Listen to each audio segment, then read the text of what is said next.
2, 3. Huwag ka likod. 1. Gana lagi. 1, 2, 3. Hindi ka natapos. 1. Gana lagi. 1, 2, 3. Yeah. Okay. At ganito nga po kami araw-araw pag pumapasok si Saki sa school. Kahit sobrang init. Ayan, nakikisama naman siya dahil mas gusto niyang maglakad. Dahil heavy daw siya pag kinarga.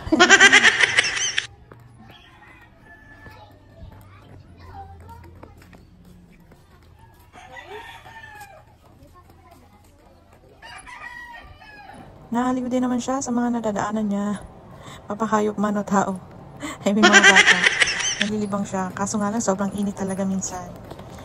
Kaya tagaktak pawis din yan si Saki. At alam ko naman pagod siya dahil sa liit ng mga binti niya. Malayo-layo rin pag nilakad kasi talaga. Kaso no choice nga. Kundi maglakad.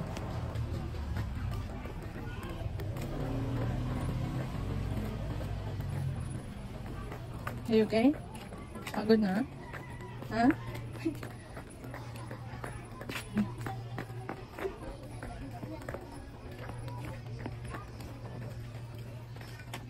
At nandito na tayo sa pinakamahirap na part ng daan. Charot. Pero kasi hindi pa nga nagagawang daanan packet sa kanilang school. Kaya marami rin talaga nagre-reklamo lalo na pag maulan.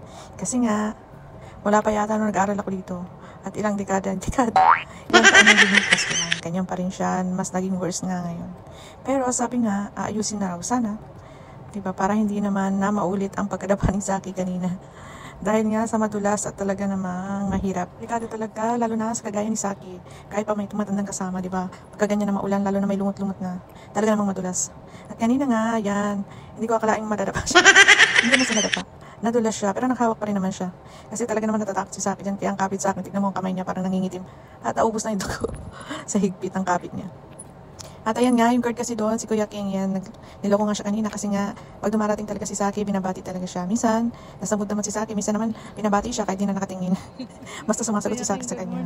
Kagaya kanina, malayo pa ng binati niya. Kaya yun, siguro hindi nakatingin si Saki sa kanyang anak. Sa pagod na rin at layo ng nilakad niya, ay namali nga siya ng apak doon sa bato dahil nga sa pangit ang daan, kaya yun, lumulas siya.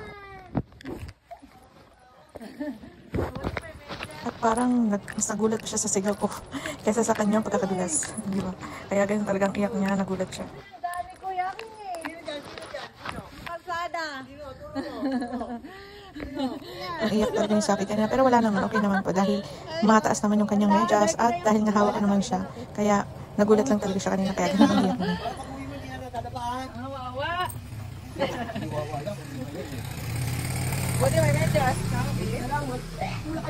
O, yakin kasi tawag ng tawag eh. Good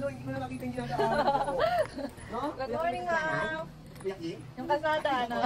Good morning, ma'am. Good morning. Good morning. Nadapa eh. Naglalakad kasi kami pa ako siyakin, no? Kaya nga eh. Nadapa kasi. Siyakin po, may kasalanan. Yung kalsada po. Bye-bye. Sabi na ako pasok ni Sir, yung lalaki. Bakit ka na naman dami? Sira. Hindi pa nga naayos eh. Sira. Sige. Good morning. What's your step? Nadapa doon, oh. Nadulas kasi.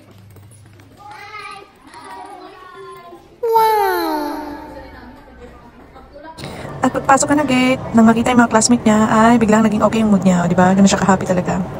At kanatos kanyang pagpasok, lahat ng makikita niya ay kanyang ginikrit.